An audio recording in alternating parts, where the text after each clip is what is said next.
just here in the United States.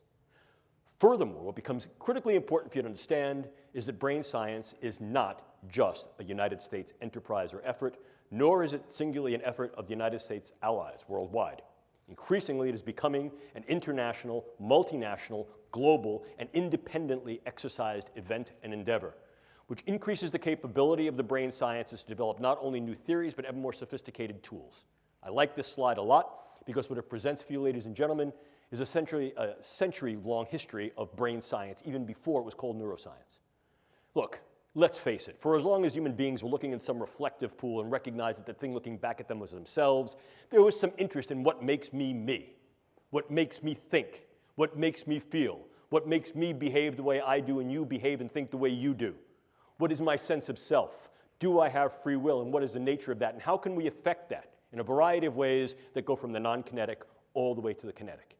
If we take centenary jumps into the era of the Enlightenment, we can see the great thinkers that came before and during the Enlightenment, inclusive but not limited to people like René Descartes, pondered the idea of what that means. Cogito, ergo sum. I think, therefore I am. The inverse of the statement that in many cases was implicit but now becomes ever more explicit is what makes me think. And if I can understand what makes me think and makes you think and makes you feel, then that understanding may in fact flavor, if not directly influence, the way you and I interact. But more than that, if in fact I understand how it is that your brain does what your brain does, I may be able to access your brain and affect your brain, indirectly and directly. And what this allows us to do is to create tremendous potential and possibility and probability, potential, possibility, and probability of what the brain sciences can do and will do. Remember these three letters, A, and A. Keep them as your viable mantra for the duration of this course, today, and throughout your professional careers and each and all of the opportunities that you have to interface and try to understand the power that the brain and cognitive sciences can yield. A, the ability to assess the brain and its functions. A, the ability to access the brain on a variety of levels, from the subcellular all the way to the social. And A, the ability to affect the brains and the individuals in which those brains are embodied and the ecologies in which those individuals enact, engage, encounter, from the level of the individual to the group, to the community, to the populational. Look at the power that understanding tools and techniques of the brain sciences afford. It's there before you on the screen. Obviously, if in fact this gives me some insight to the way people interact, inclusive of the way they may interact in bellicose, aggressive, violent, and volatile ways, and it also confers upon me certain powers to be able to influence that, alter that, change that, mitigate that, then clearly I'm able to use the brain sciences, as we have tried repeatedly in the past, to influence the postures and capabilities not only of our own individuals who are engaged in warfare, intelligence, and national security operations, but those who seek to threaten us. In other words, we can utilize these things in national security, intelligence, and defense. Please look at the timeline. A mere 10 years ago, in 2008, the National Academy of Sciences National Research Council convened a group to create a report dedicated to if and why and how brain sciences might be viable, valid, and of value in national security, intelligence, and defense operations. And in 2008, they did a 5-year retrospective and came to the conclusion that although these things may be valid, their relative viability and value at that particular time rendered them not ready for prime time play. Our group, working with others internationally, inclusive of the Nuffield Council in the UK, proceeded forward from 2008 and did a slightly deeper dive, looking at international capabilities, limitations, and delimitations in the brain sciences, and came to a very, very different set of conclusions. Not only were the brain sciences increasingly being considered, interested, and used for possibilities of national security, intelligence, and defense, but they would continue to be so as more and more countries internationally developed the capabilities and the specialized agendas to be able to look into the brain and affect the brain. So much so that by 2014, the exact same committee reconvened and recognized at that time that the brain sciences indeed were ready and in operational prime time for warfare, intelligence, and national security agenda. In other words, it is valid, valuable, and already in operational play. The brain is the current and future battle space. or at least one that can be leveraged in those ways to be able to create tremendous effect with fairly little investment of engagement. In other words, what it allows us to do is assess the brain, access the brain, and affect the brain. I'll unapologetically repeat myself throughout this lecture to drive home this point with regard to these capabilities, because each and all have gravitas importance and operational leverageability. That said, what are these techniques and technologies that have rendered this capability and, if you will, geopolitical, military, and social power? Well, I have them here before you. Generalization, we could parse them down into two discrete domains. First, the assessment neurotechnologies that do exactly as the name would imply. They are based upon various tools that we can use to assess those structures and functions of the brain that may be involved in those processes of cognition, emotion, and behaviors. Humans are tool users. Rarely, however, do we turn over a rock, look around a corner, or peer under the bed just to know what's under there. We use, at very, very least, the knowledge we have gained from turning the rock over and looking under the bed or around the corner. And very often, those things that we find under the rock, under the bed, or around the corner become tools for us to use in a variety of other engagements. Brain science, like any other science and technology, is no different.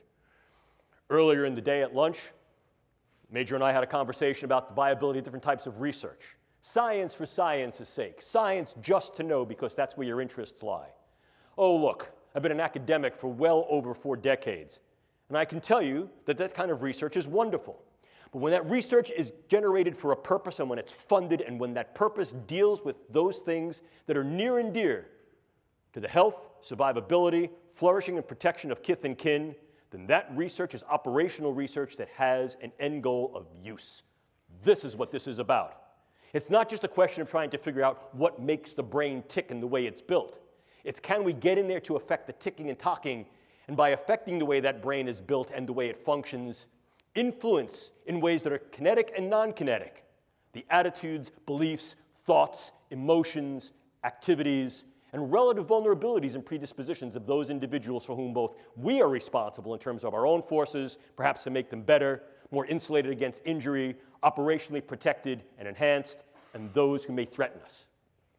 To do that, we need to intervene. So the other dimension of these neurotechnologies are interventional neurotechnologies. Now, I'm not going to bring you down the rabbit hole into what each and all of these things do, because you don't want to be a neuroscientist, and I'm certainly not going to make you a neuroscientist in an hour. But I think it becomes important to dial into a little bit more clarity and with further granularity what we're really talking about when we talk about these relative assessment and interventional technologies. In the former case, probably the one that gives the most rise to both provocation and contention, are various forms of neuroimaging, the ability to image the living brain, to be able to see what brain areas are differentially active as we engage in different thoughts, feelings, emotions, and tasks, and to then correlate the interaction of those nodes and networks with discrete patterns that occur not only in individuals, but in groups of individuals. In other words, if I can see how this gentleman's brain works, whether he's awake or falling asleep, thought I catch you.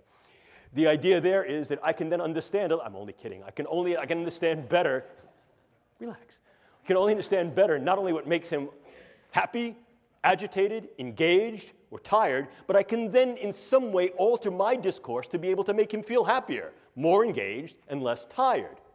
In so doing, I can take the information I have about the way a brain works, and I can put it to good use, practical use.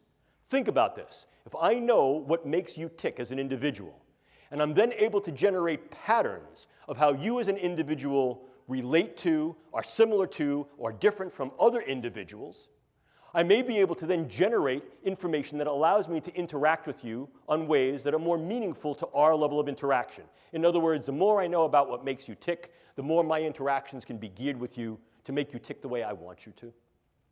The way I want you to. Obviously, it takes some energy to put people into a big magnet and scan their brain. There's a whole bunch of things that are limitations of brain imaging. We recognize that. That's part of the mission. We seek to delimit those particular constraints and through the use of co-registered different forms of neuroimaging make it better.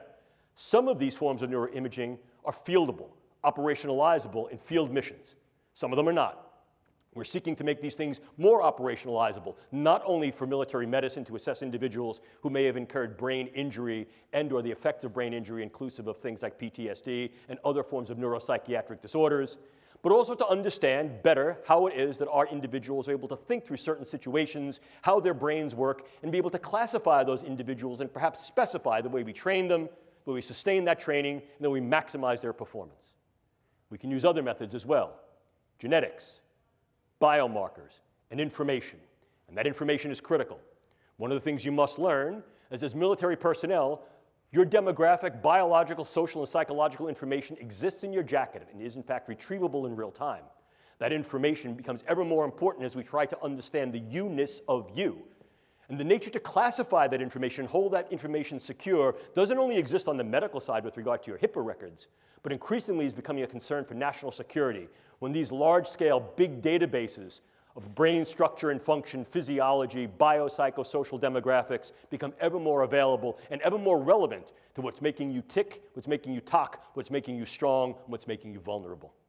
And the fact that other nations, inclusive of China and Russia, are engaging in large-scale neuro-big data initiatives to be able to create large-scale databases that can join not only imaging and physiological, but as well as other forms of phenotypic and genetic data of the entirety of populations, renders great power because there's great capability in that information to know where key points of strength and vulnerability may lie, and also to intercede, to inject information in some way be able to affect what appears to be your medical record, your personal record, the evidence that is you. And we can take that step to go one step further. The more I know about you and the more I know about the way your brain works as individuals, groups, communities, and even populations, the more I can utilize non-kinetic means, such as informational means of narratives, iconographies, semiotics, to influence your emotions and your behaviors. We can do this subliminally through computer images. We can do this more liminally through the types of engagements, interactions that we engage through psychological operations and informational operations. We can train better our human terrain teams to be able to interact with individuals in a variety of cultures, groups, settings, and ecologies to be able to improve their performance so as to be less distancing and more ameliorating. We can go further than that as well. We can also utilize these interventional technologies in those ways that may able to directly affect the brain. Probably the one that you've heard about most recently, most contemporaneously in the literature, is the possibility to use some form of directed energy to affect physiology peripherally and also to affect the physiology and health of the brain. Case in point here, U.S. Embassy personnel in Havana and possibly in China. And of course, there's not a lot that I can tell you about that, although I am one of the researchers on that particular project. But this seems to be wholly indicative and supportive of the fact that this was at least some form of directed energy, whether it was wholly intentional or not, still remains to be definitively decided. However, the pattern of insult and injury to those individuals and the pattern of injury of who was affected strongly suggests that this was an intentional and directed engagement, and that this represents a beta test, a possible probe of a directed energy neuroweapon. And there are a number of countries that have developed initiatives and agenda towards developing just these types of things, the United States included. But you also have a whole host of other things that can go bump and bang in your brain. The more we understand the specificity of the brain on a very granular level, the more we're able to derive and develop particular types of drugs that not only can enhance and optimize the performance of our people, but can also be used to mitigate, militate, and in some cases manifest profound morbid changes in their people. In other words, against a hostile other.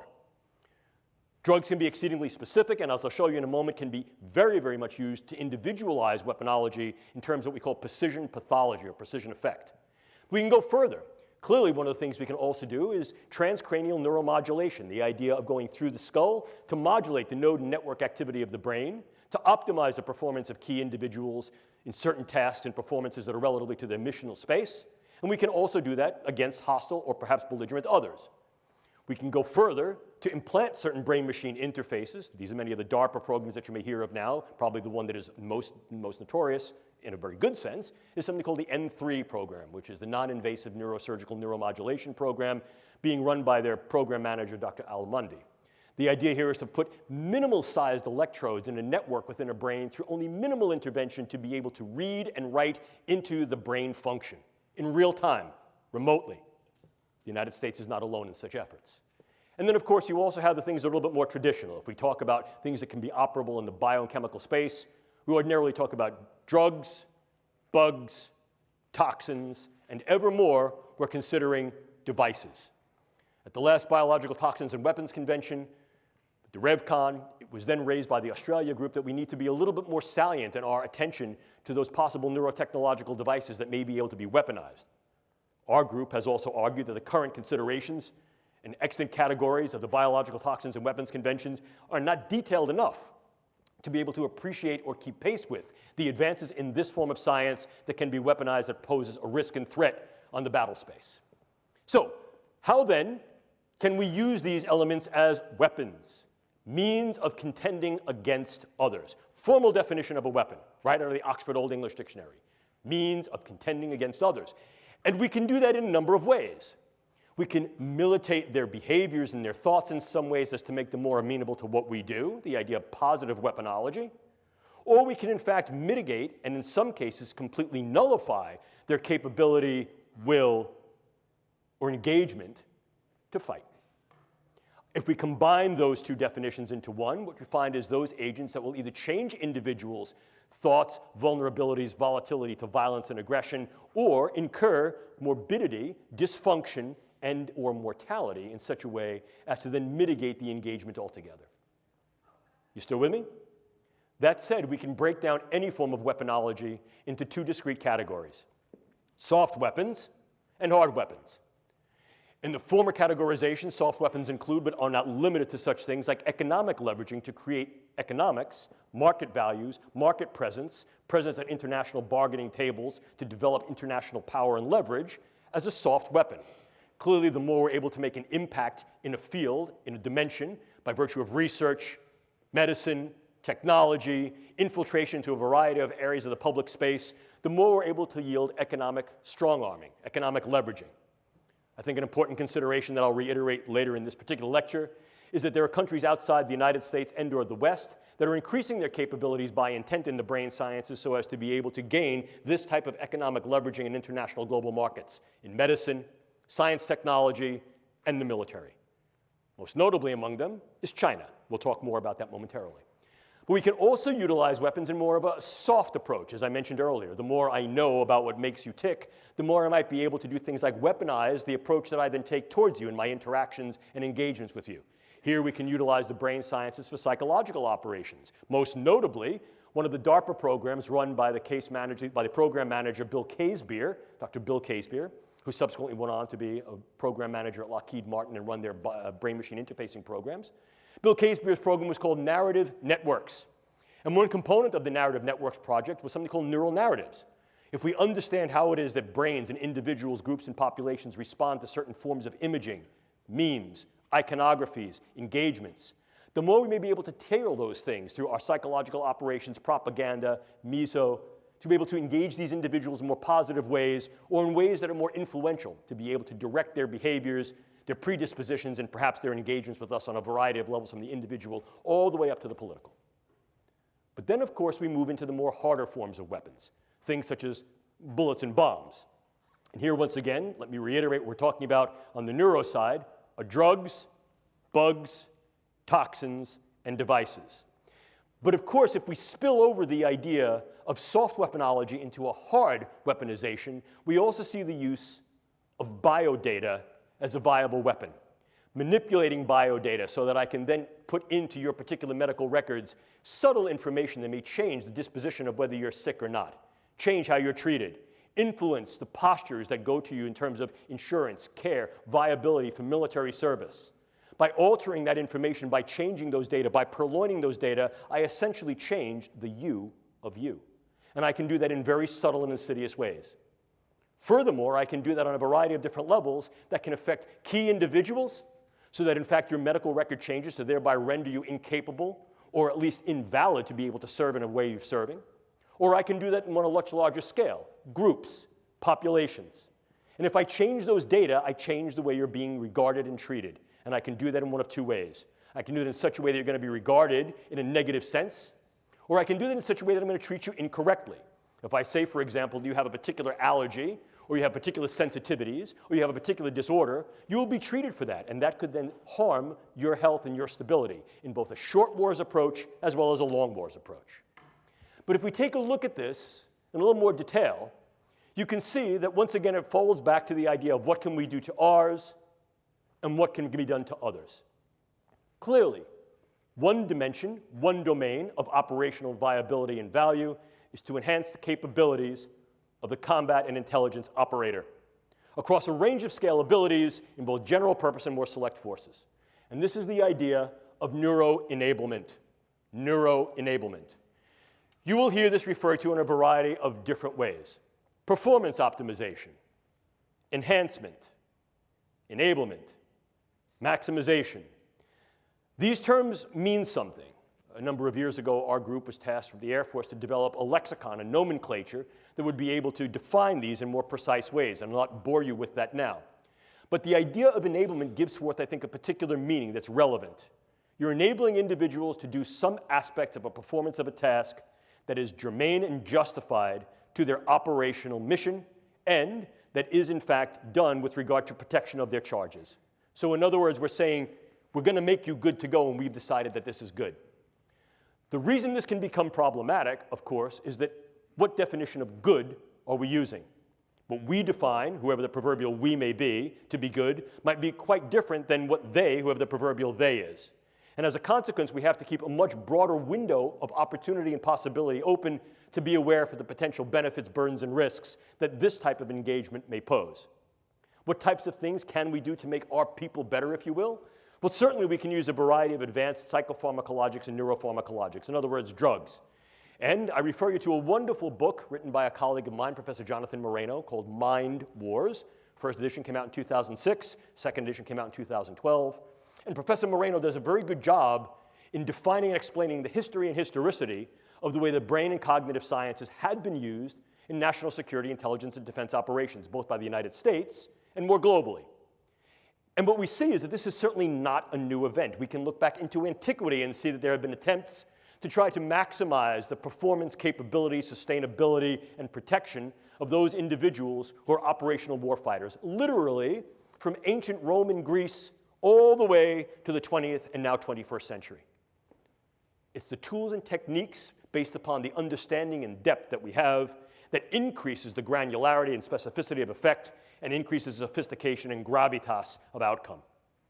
The more we know about the brain, the more we can develop ever more selective agents to affect the structures and functions of the brain in cognition, emotion, and actions, and the more we can do so in a way that's more like sharpshooting rather than buckshotting. But irrespectively, drugs can be somewhat dirty. What I mean by that is they can have a host of adverse effects, some of them side effects, some of them direct effects. And very often what we'll find is that unless we're able to deliver the drugs directly to a particular site in the brain or elsewhere in the nervous system, they can have heterogeneity of effects throughout the body. And that can lead us to some undesirable outcomes. But we don't need to be limited to drugs. No. We can also use a variety of computational brain-machine interfaces that are both closed and open loop. And these include things like transcranial magnetic and electrical stimulation, stimulating the vagus nerve transdermally, or if you wanted to get somewhat more invasive but certainly more specific, brain-machine interfaces by virtue of deep brain and superficial brain implants. And I shall tell you that one of the leading projects in developing state-of-the-art brain implants is a DARPA-funded project aimed at the medical side for the treatment of neurological and neuropsychiatric spectrum disorders. And this program is called SubNets, Systems-Based Neurotechnologies for Emerging Therapies. But what you also need to appreciate is that that DARPA program, like any program that is oriented towards engaging brain function to then alter those functions in certain ways, directional ways, can be harnessed for what's called dual use. Medical purposes that are then depurposed to medicine and used for other agenda, inclusive of warfighter enablement and enhancement. Furthermore, we understand that there are a number of nations outside the United States, some of whom are allied, others that are at least competitive, if not combative, that are engaged in these types of programs looking at the capability for transcranial and deep intracranial modulation of brain function to improve the functional performance of military and intelligence operators across a range of viable missional tasks. We are not alone in these pursuits, and I think that's something that needs to be appreciated. But it's not just a question of what we can do to our own, because very often in raising these questions, we tend to, what I call, err on the side of moral probity, and we recognize that there are particular limitations, limits, boundaries, thresholds that cannot and perhaps should not be crossed in terms of what we can do.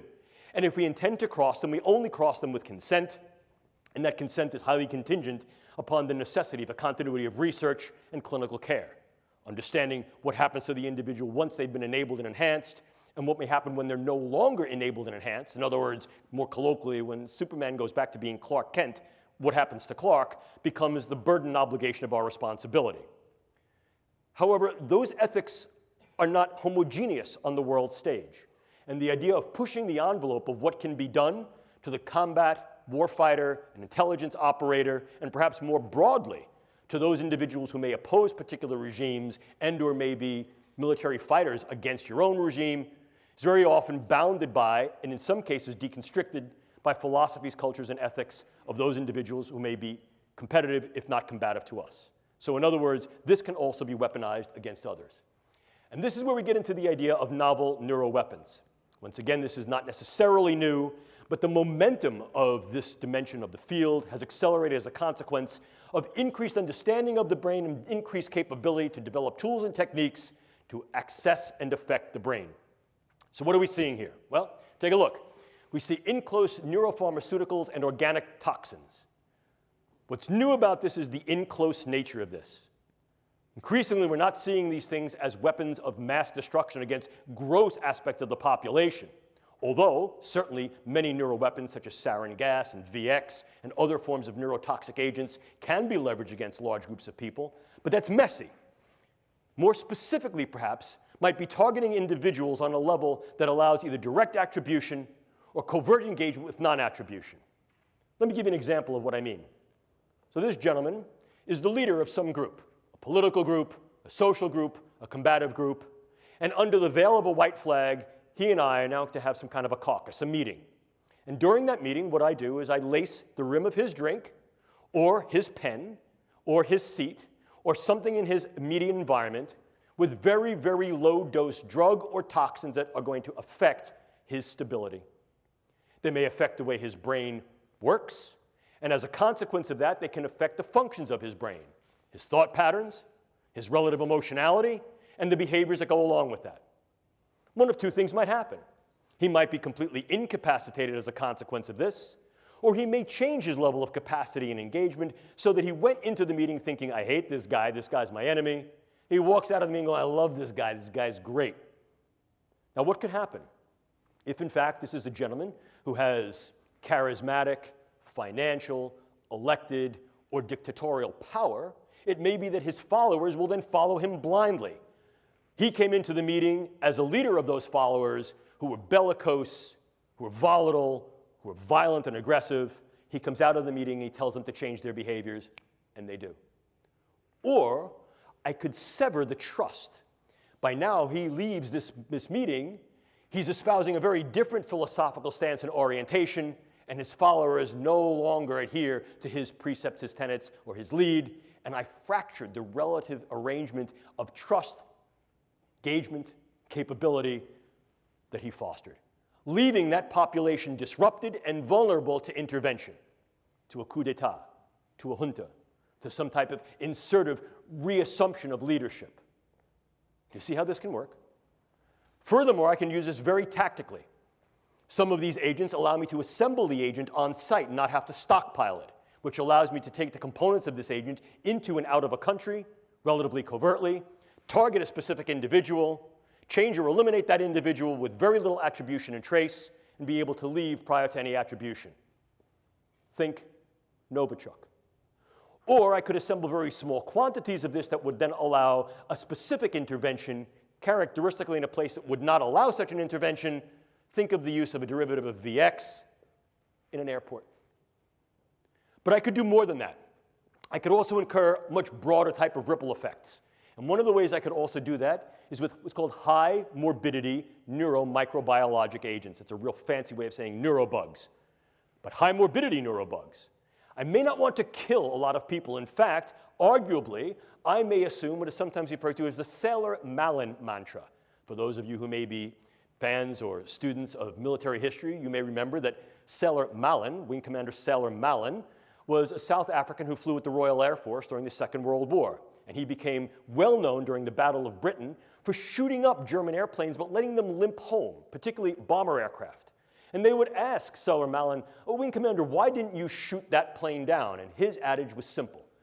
Better to have that plane return home with wounded crew who are spitting up their lungs, one dead crewman that they had to attend to and therefore divert their missional capability while in flight, then shoot them down, because the psychological effect will be rippling and devastating. This is sometimes referred to as the Malin effect. What can I do? I can use a particular bug that I may be able to now modify through the use of gene editing technique that is ubiquitously available and fairly easy to use to take a bug that was previously relatively benign and non-pathogenic and make that bug virulent, pathogenic, dangerous. And then what could I do? I could introduce that bug in key sites: Des Moines, Seattle, Tampa, Newark, Houston. I'd get a few people sick. I'd do it on an airplane, do it at an airport, do it at a sporting event, do it on Black Friday. And then what I would do is I would take credit for that, but I'd want to make sure that at least part of the symptomatic constellation was not only neurological, was profoundly psychological. Agitation, debilitation, sweating, stomach problems, sleeplessness, cardiac problems, things that are what we call top-down neurological in their effect, brain to body and body to brain in the bottom-up cascade. Then what I would do is I would get on the internet, and I would put out over the internet, I did it. Oh yes, I'm that dangerous G group that you should all be afraid of. And in fact, this is far more ubiquitous than I let on. These are only the first cases. I've let these buggies go all over the country, and your early warning signs are agitation, anxiety, worry, sleeplessness, stomach problems, heart problems. What have I done? I've rippled the sheets of the worried well. At first blush, I get every hypochondriac running to their physician, but at second and third blush, I get those individuals who begin to become worried that they may have been exposed to this, that the children may have been exposed to this, that their loved ones, their kin, their kith may have been exposed to this. Of course, the physicians, the CDC, the Public Health Service comes back and says, no, that's not what's going on. But I get back on the internet and I say, oh, don't you listen to that. That's fake. That's false. Your government knows what's going on. They can't do anything about it, and they can't treat you. They're going to end up quarantining you. How many people would I need to affect? We modeled it. Somewhere between 12 and 240. What would be the effect? Hang on, folks. Within 41 to 45 days, we would crash the United States public health system. Crash it. In so doing, I render the United States infrastructure vulnerable, either there or elsewhere. See the ripple effect? See the disruptive effect? I can disrupt an individual from the level of their cell to their system, and disrupt individuals on a variety of levels, from individuals all the way up to the social fabric. And that social fabric may go even further. It may be geopolitical. I need you to think just for a moment, if you could, why would it be of any value at all to affect, disrupt, and disable individuals who are U.S. Embassy personnel in Havana? When did it happen? What was happening? What would be the benefit in fracturing a growing economic, political, and social trust in that part of the world? Who would benefit? What would be the long-term effects, for example, of at least indicating that U.S. Embassy personnel and Foreign Service personnel are vulnerable to these types of threats? Could you, in fact, pair the threat with some type of conditioned stimulus? So now what you're able to do is to evoke a response in the worried well. I only offer possible suggestions for your speculation and your consideration, if you will. We can even go further. One of the newest developments is that nanoparticulate matter can be stabilized for distribution. If you're not aware what nanoparticulate matter is, it's that matter which exists on a scale of 1 × 10⁹. Very, very small. Smaller than a cell. And we can manufacture materials that have discrete properties that can be controlled by virtue of bioengineering and their physical chemistry. To auto-aggregate, to be able to aggregate in particular areas based upon their biological and or chemical sensitivity. But now we go one step further. Most recently, just a few weeks ago, it was announced that you could then aerosolize nanomaterials. And go one step further, I can create small robotic units, controllable robotic units at the nanoscale, and that these too can be aerosolized to create a nanoswarm of biopenetrable materials that you cannot see, that can penetrate all but the most robust biochemical filters, that are able to integrate themselves through a variety of membranes, mucous membranes, and wherever, mouth, nose, ears, eyes, can be then uptaken into the vascular system to create clumping, can affect the vascular system of the brain, or can directly diffuse into the brain space, and these can be weaponized. And they can be done in such a level that their presence is almost impossible to detect, and as such, the attribution becomes exceedingly difficult to demonstrate. How much of this material would I need? Take a look.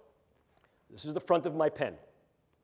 This amount of nanomaterial, if be able to maintain and sustain with regard to its deliverability and aerosolization, could in fact affect all of you, or based upon where I come from, New York City, all yous. Look at this. Look at this. I'm carrying that material. Would you see it? Would I have to lug a giant weapon into the room? No, I wouldn't. And what if, in fact, I utilized some form of an unmanned aerial device or unmanned ground device as a delivery vehicle? Something like a drone or a bug. Could I do something with that? But let's keep going. Could I also utilize a whole host of devices to be able to affect individuals close in, for example, during interrogations, during social engagements, during human terrain team engagements, or more remotely, in a room, in a theater, in an airplane, in a bus, in a store, in a mall? The answer is increasingly yes. So this then represents for us both a challenge and an opportunity. The challenge is that increasingly what we find is that neuroscience and technology is relatively easy to obtain. Many of the things that I've just spoken to you about are viable and obtainable directly to the consumer or directly to the scientist. We also know that many of the products that are available direct to consumer can be easily modified to create things that have a much higher weaponization potential. But more than that, we also recognize that there are dedicated efforts on the part of nation states and even groups of non-state actors and increasingly virtual nations that are using virtual currencies to fund research efforts in these areas. I'd like to think that I'm a smart guy talking to a bunch of very intelligent individuals, but let's face it, we're not the only smart people in the world. And if we're thinking this way, there are plenty of other people who are thinking this way too. Some of them are our allies, some of them may be our competitors, and some of them are combatants and hostiles. And this is, in fact, the reality. Furthermore, we recognize that the goal, particularly among the actions of the United States and her allies, is to fight for right and honor, but to keep our own honor clean, to take the moral high ground, if you will. And indeed, that has been the case in the majority of the United States engagements throughout our history. However, one of the things that may creep up here is that there's something of an abrogation, a prohibition, a proscription against engaging this type of research and its possible translation in the civilian sector. You heard earlier in the very nice introduction that Captain Bender afforded me that I've had the opportunity to work with the European Union Human Brain Project, specifically as a task leader for dual-use brain science. And one of the considerations that grew out of that was that absolutely none of those projects in the Human Brain Project, again, a multinational effort, can and should be uptaken into warfare, intelligence, and national security agenda. That's viable enough. The idea there is that these things should be used for only peaceful means. However, this also creates a challenge. And the challenge is simple. If, in fact, I choose not to train in particular ways, I choose not to train 3 days a week, if, in fact, those individuals who may choose to then conflict with me will then train in the ways that I do not and train on the days of the week that I will not, they may opportunize a select advantage. What do we do about that? Again, I think it becomes at least a problematic issue for discourse because we recognize that in many cases the civilian sector not only is not amenable to engaging in this type of research, certainly many are, but in some cases should not engage in this type of research for those very proscriptions that I alluded to momentarily. However, the question then becomes, how do we appreciate the international challenge, risk, and threat that the advancements of the brain sciences and cognitive sciences offer for global weaponization with the brain as the next battlescape? Clearly, it defines some type of a solution space, and there have been those that have posited, myself included, that there should be more directed, more detailed, and more dedicated government efforts in this particular domain, so able to advance the brain science in ways with sustainable funding to understand what the potential risks and threats are, and to develop a stance of preparedness. This becomes increasingly important when we take a look at those countries that have notable and identified programs of high level of investment of GDP and or other levels of economic investment to advance the brain sciences in those ways that are either directly usable or have some, what I would call, explicit dual use capability. An important consideration that I want you all to bear is that current estimates based upon trend analysis is that by 2025, greater than 50% of research, development, test, evaluation, and possible use of brain sciences in general will occur outside the West. Outside the West. Furthermore, we understand that there has been a directed effort in China to be able to engage the current and future 5-year plans, to be able to advance brain science in those ways, to be able to have a higher level of gravitas with regard to the research, its capability, and its translation in medicine and other agenda, inclusive possible dual use and direct use within warfare, intelligence, and national security. This creates opportunities for research tourism, medical tourism, and market capture.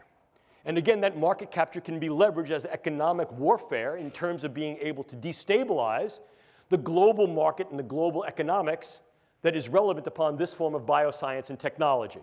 But we also recognize that these things are being used for military applications.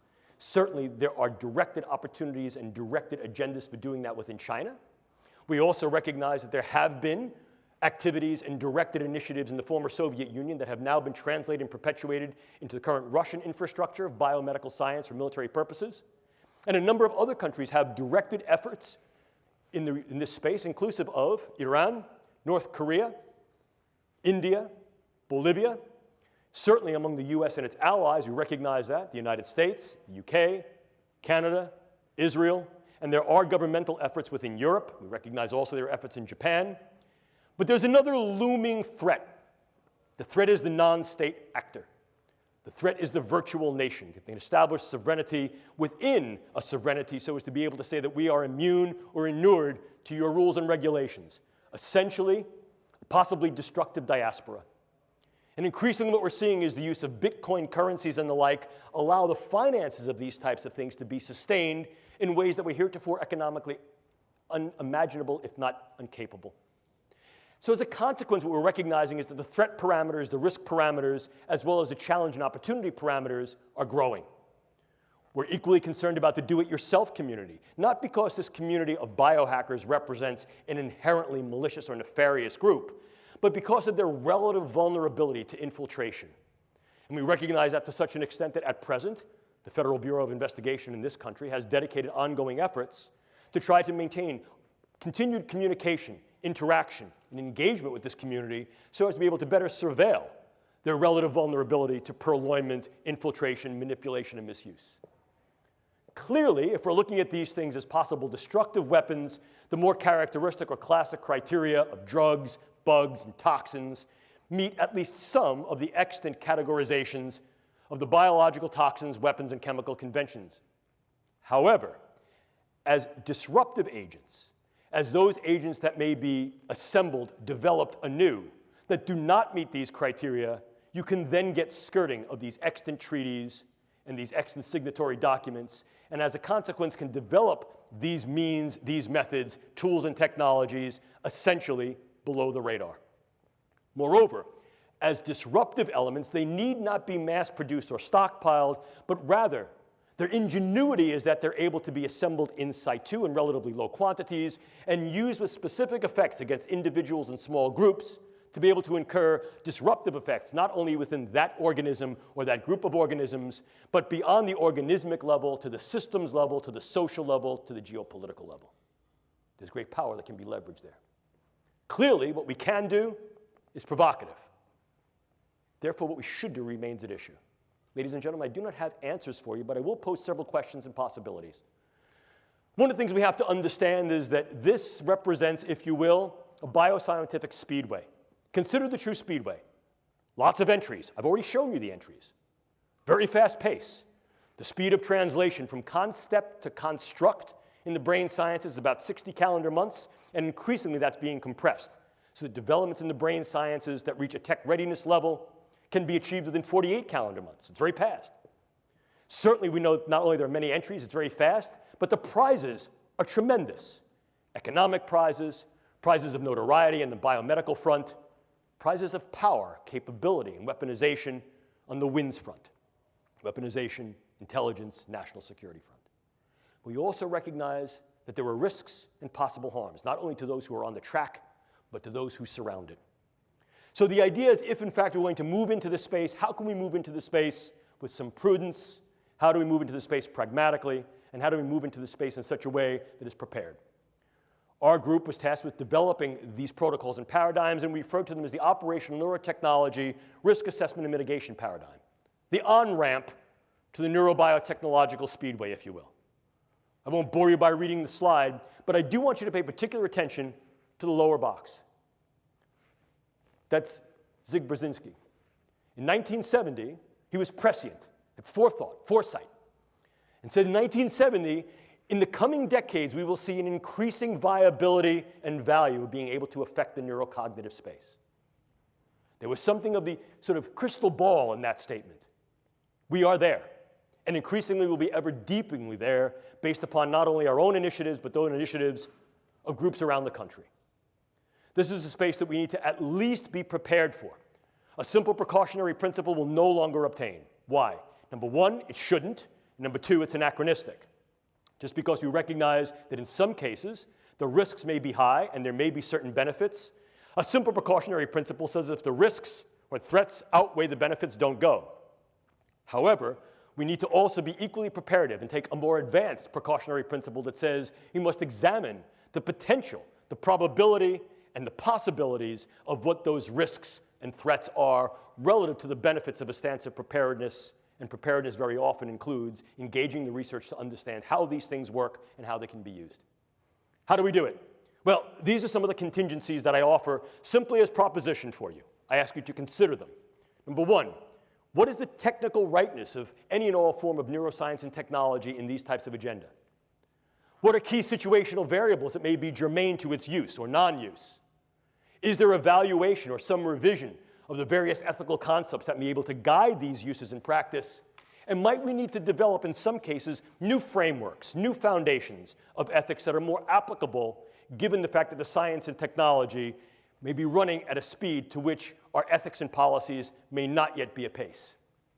I'm not going to bore you with these contingencies, but what I want you to do is pretty much go down to the very, very last one. The idea here is can we utilize neuroscience and technology? And if the answer is yes, we can, should we? And if the answer there is we already are, and there are some domains and dimensions by which use should be advocated, for example, non-lethality, least harm, doing less harm than other forms of interventions and engagements that are currently in use, being able to mitigate individuals' capacity or willingness to engage in volatility. In other words, improving the capacity for individuals to gain capability to get along. Well, perhaps there's some value there. If these things are going to be used in a more hard weaponized approach, are they being used in those ways that are less harmful than other extant weapons? And/or what are the postures that we should adopt if, in fact, another nation utilizes this form of weaponology? What represents what I would consider to be comparative or appropriate proportionality? And ultimately, if, in fact, we're going to move into this space, and I think we are moving into this space realistically, not only now but ever more in the future, we have the obligation and responsibility to assess whether or not the contingencies for consent to treat our own people are in place. In other words, if there are things we're going to do to optimize the performance and capabilities of our own personnel, and if there are things that are being done on the world stage, inclusive perhaps by us and our allies, that could mitigate, affect, or manifest change in other personnel, are we prepared to accept those responsibilities? The responsibilities for ongoing research, the responsibilities for ongoing clinical care, not only of ours, but internationally, because of the role that the United States and our allies plays, and because of the need to take an upstanding moral front with regard to the fact that as we develop weapons, and as weapons are developed by us, our allies, and by others, the preparedness stance says we must also be equally assumed, equally in position to be able to not only counter those weapons, but mitigate and treat the effects that those weapons incur. And in fact, historically, very often what we've seen is that that has been the interesting march of science, technology, and medicine, where advancements in medicine very often arise as a consequence of the possible utility of various forms of science and tech to be weaponized and the damage that they incur.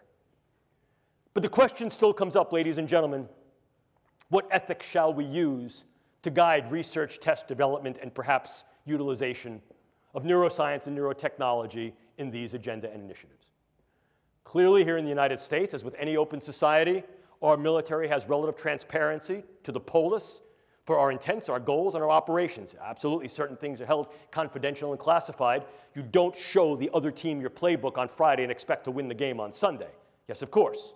And information we may understand about what they're doing by virtue of our deep and our intermediate surveillance may also be kept close to the chest, if you will. But the transparency of military intent operations goals and interventions here in the United States has been paramount to the nature and fabric of our infrastructure, our politics, and our government. And the same is true for our allies. So at least part of this needs to be at least relevant to, afforded by, and guided through civilian ethics. Why? Because in many cases, it is the civilian institutions that to date have been involved in at least some of the research and development that can be uptaken into dual or direct use agendas. And as such, these things are subject to, and I think validly subject to, civilian ethics of science and technology or biomedical ethics. But if we move increasingly away from that, if we say that indeed the proscriptions and prohibitions, such as those that are being proposed and leveraged by the European Union Human Brain Project and throughout the world by things like dual-use research of concern treaties, such as that which was developed at Asilomar, are taken to heart, and civilian agencies, institutions, and organizations are essentially sort of debanded, disbanded, debarred from their engagement in these types of activities, who then will uptake the torch? Increasingly, there's been some interest, consideration, and real discussion as to reinvestment in government agencies and government-sponsored agencies that are specifically and explicitly dedicated to these pursuits. So to avoid any confusion what the intent is, and to also avoid any confusion as to who's doing what. We don't want to get another scenario, such as we do with Robert Oppenheimer looking at the first test of the atomic bomb and going, "What have I done? I am death." Dr. Oppenheimer, what did you think you were doing? We don't want to have those confusions. We want to make sure that, in fact, those who engage the brain sciences for biomedical purposes of wellness, lifestyle, and enhancing the human condition are not necessarily confused with those who may then uptake these things into WIN's agenda. But if that's the case, and these things are moving more into governmental institutions, organizations, and initiatives, are civilian ethics even viable any longer? And if we engage military ethics, what military ethical principles will we engage? The use, development, research, surveillance of these particular things for just war? And if in fact these things are not used in a strictly warfare fashion where war is declared by the use of these agents, yet they still tend to be bellicose or disruptive, can we then say that we can justify their use? In other words, not just a just war, but their just use within this frame of conduct, whatever this may be. And or can we revive another older and less known tradition, which is called jus contra bellum, which is justification for the use to prevent warfare. Here, the use of the neurocognitive sciences and intelligence, human terrain teams, psychological operations such as narrative networks, may be viable to de-escalate the volatility and vulnerability towards violence and combativeness. But again, we need to consider to what level we will engage this and whether or not the current ethics that we have in place are viable and valuable to do this, and how these things can then be rendered on the international scale. Because if, in fact, this is going to demand the multinational global discourse that it will, then clearly the global relevance of any ethical approach needs to be considered. And ethics very often is said to have a big mouth but no teeth, but policies and international law has choppers that can, in fact, be retributive and can bite. What do these developments then incur for ongoing iterations of the Biological Toxins and Weapons Convention, as well as other treaties, policies, and international laws that may help to guide, direct, if not regulate and govern the use of these particular implements? So the situation we're faced with, ladies and gentlemen, is as follows. As we begin to untangle the Gordian knot of the brain through the development of neuroscience and technologies, we've come to the precarious position of opening the proverbial can of worms of if, how, in what ways, to what extent, and when these techniques and technologies will be used in weaponized intelligence and national security agenda. I submit to you, ladies and gentlemen, that can has already been opened. It'll be our job, and increasingly your job, to be able to navigate this new terrain, this brave new world, and what it incurs. This is Atlas. And the idea of Atlas was that Atlas balanced the integrity and well-being of the world upon his shoulders. I disagree.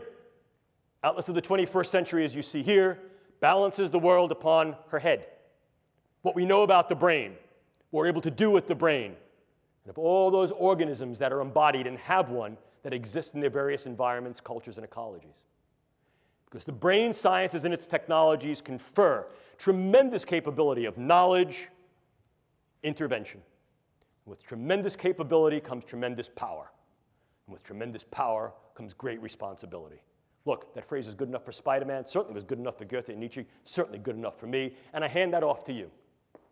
Because, ladies and gentlemen, as I started this, neuroscience puts the brain at our fingertips. Whether that's to help, to heal, or to harm, is simply the effect of the human condition and how we put this to play. You will, in your professional careers and your personal lives, see the brain sciences ever more infiltrated and integrated, not only into the battle space, but to the bedside, to the boardroom, and beyond.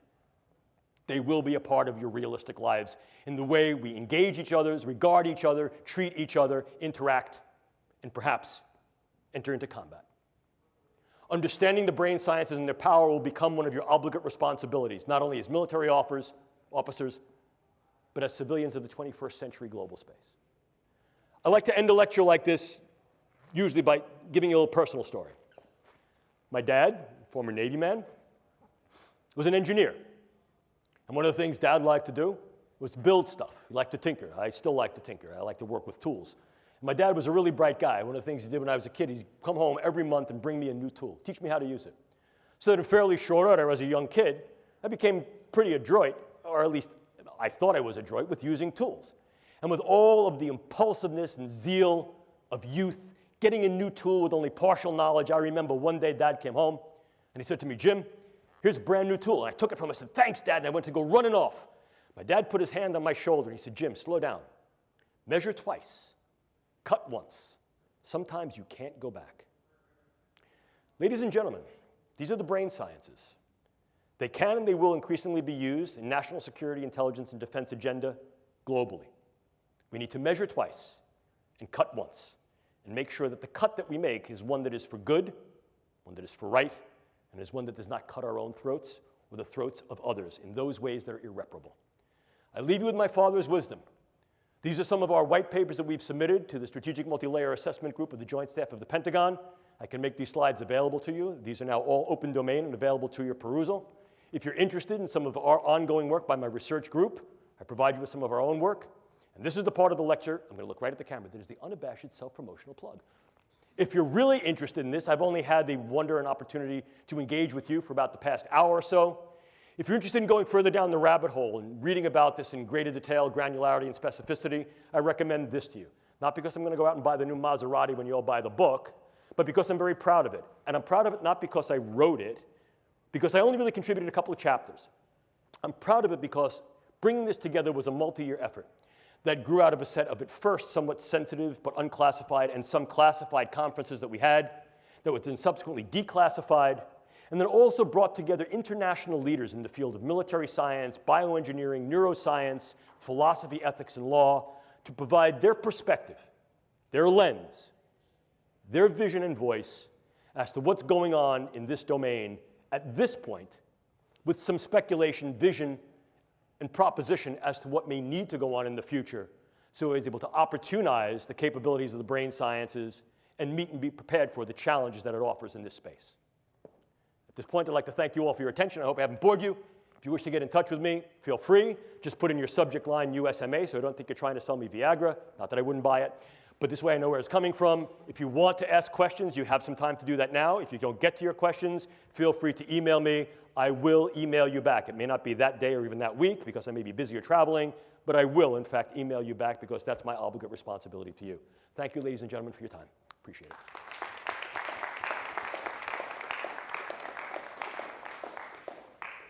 If you guys have any questions, we have about 5-10 minutes. Yes, sir. It's not really a military question. I'm just curious what you think of Michael Pollan's new book and the role of psychedelics in society. Oh, yeah. Well, so there have been a number of different books. So the new book there is that the idea psychedelic drugs had some bad research, and of course some of that bad research was not only procedurally bad, it was based upon the font of knowledge we had at the time. Having engaged in psychedelic research, not well, maybe some. Having engaged in psychedelic research, one of my first projects actually was looking at methylene dioxymethamphetamine ecstasy under a United States Navy grant for the possibility of weaponizing ecstasy as a volatile agent, as a viable agent, particularly against submariners. So the understanding that the psychedelics could in fact be used in a variety of different ways, inclusive of weaponization, is not new. We look back to the older projects such as MK Ultra, Mind Control Ultra, which utilized lysergic acid diethylamide and psilocybin to be able to alter the cognitions, emotions, and behaviors of individuals to see if that could be leveraged not only against our own people, but against others, some of the whole brainwashing, mind-changing effect. However, one of the things we've come to recognize is that the mechanisms of these psychedelic agents is far more specific than we thought, and in fact, can be incurred at far lower doses than were heretofore attempted either experimentally or in social practice. So there's a regenerated interest, a revivified interest in re-examining the mechanisms and effect of these psychedelic compounds, inclusive of lysergic acid diethylamide, psilocybin, dimethyltryptamine, as well as some that are sort of like borderline on what might be considered a psychedelic, such as the affiliative drugs like MDMA, at microdoses or sort of intermediate microdoses, not only to treat individuals who've had particularly neuropsychiatric spectrum disorders, and there's a growing body of research that would suggest that even one-time administration of a therapeutic dose of LSD or psilocybin and or MDMA may have very profound therapeutic effects against certain forms of PTSD, intractable depression, and beyond the military framework, even certain forms of psychosis. We also recognize that these things may be useful in treating forms of TBI, treating other forms of psychiatric and neuropsychiatric disorders, and may also be viable as performance enhancers, particularly if given in a very specific regimen at a very controlled dosimetry. So to think like so many other things, the more we're learning about the brain suggests to us not only what we know, but what we didn't know, some of the errors in our previous ways of experimentation and empiricism, and that allows us to revisit these things under a newer and I think more granular perspective that I think may demonstrate certain benefits, as well as giving rise to concern about certain burdens and risks. So I think that it certainly warrants continued research, and I think that we need to be cautious in how we interpret that research and its translational effect, but I think there's great benefit to be gained there. Did I answer your question? Other questions? Yes, sir. So I had a similar question. So in regards to the neuron enablement of the warfighter or intel operator, do you think one day the military will change its stance towards legalizing the use of pharmaceuticals or nootropics such as modafinil or Adderall to... Yes. Yes. In fact, I can tell you some ongoing research that's being done now by the Air Force Research Laboratory that's looking not only at the comparative use of what's called nootropic agents, as you said, modafinil and some of the newer ones. They've been around for a while, but they're sort of new with regard to the light of their potential utility. Some of those drugs like as piracetam, pramiracetam, oxiracetam, these have been around for a long time, but now we're understanding their mechanisms a little bit better, and we're recognizing how we may be able to use them in concert with other agents, inclusive of something like caffeine, and or how we can also utilize these agents at lower doses that are much more safer dose, that can also then be co-potentiated through the use of various devices. Here, we're talking about the transcranial devices such as transcranial magnetic stimulation and transcranial electrical stimulation. And if you're interested in some of this work, I refer you to a colleague of mine who's at Air Force. He's a Wright Pat, and his name is Andy McKinley. Just look up some of Dr. McKinley's work in this area. It's stellar. It's leading edge. And the Air Force Office of Scientific Research is funding a number of different projects that are looking at exactly this mechanism. Can we engage certain brain substrates, nodes, and networks through the use of new pharmaceuticals or older pharmaceuticals that are redosed or pharmaceutically delivered in different ways to be able to maximize key aspects of the processes of those neural functions that are operative in key tasks for the intelligence operator or warfighter. And in so doing, can we then take a slightly different stance on our postures towards the viability and value of these drugs under controlled circumstances for the warfighter or intelligence operator? And I think that's the general idea. Okay? Did I answer your question? Cool. Other questions? Going once, going twice. Thank you all.